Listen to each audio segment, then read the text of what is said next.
Ćao,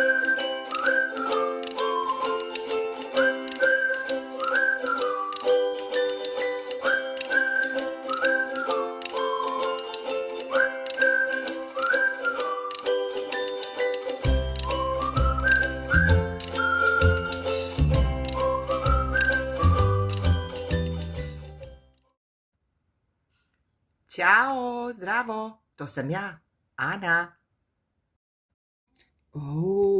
Zdravo drugari. Danas učimo jednu novu pesmu iz čitanke za 2. razred osnovne škole. Pesma se zove Škola, a pisao ju je Dragan Lukić. Pa da čujemo. Škola.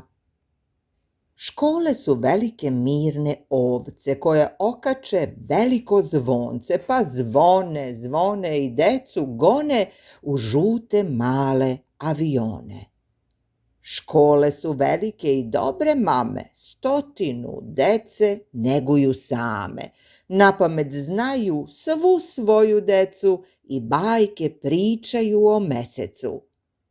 Škole su veliki čudni dvorci koje osvoje hrabri osnovci, svakog septembra puščanom paljbom, olovkama, dugačkom sabljom. Svakog septembra kad jesen stupi po 2 su borca u školskoj klupi. Zdravo drugari. Danas učimo jednu novu pesmu iz čitanke za 2. razred osnovne škole. Pesma se zove Škola, a pisao ju je Dragan Lukić. Pa da čujemo. Škola.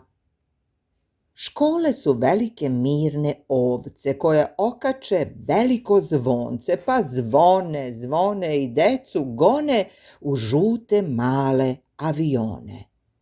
Škole su velike i dobre mame, 100 dece neguju same, napamet znaju svu svoju decu i bajke pričaju o mesecu.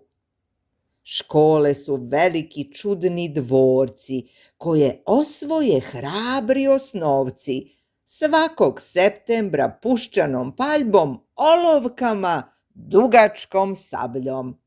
Svakog septembra kad jesen stupi po 2 su borca u školskoj klupi. Zdravo drugari. Danas učimo jednu novu pesmu iz čitanke za 2. razred osnovne škole. Pesma se zove Škola, a pisao ju je Dragan Lukić. Pa da čujemo. Škola. Škole su velike mirne ovce koje okače veliko zvonce, pa zvone, zvone i decu gone u žute male avione. Škole su velike i dobre mame, 100 dece neguju same, napamet znaju svu svoju decu i bajke pričaju o mesecu. Škole su veliki čudni dvorci koje osvoje hrabri osnovci, svakog septembra puščanom paljbom, olovkama, dugačkom sabljom. Svakog septembra kad jesen stupi po 2 su borca u školskoj klupi.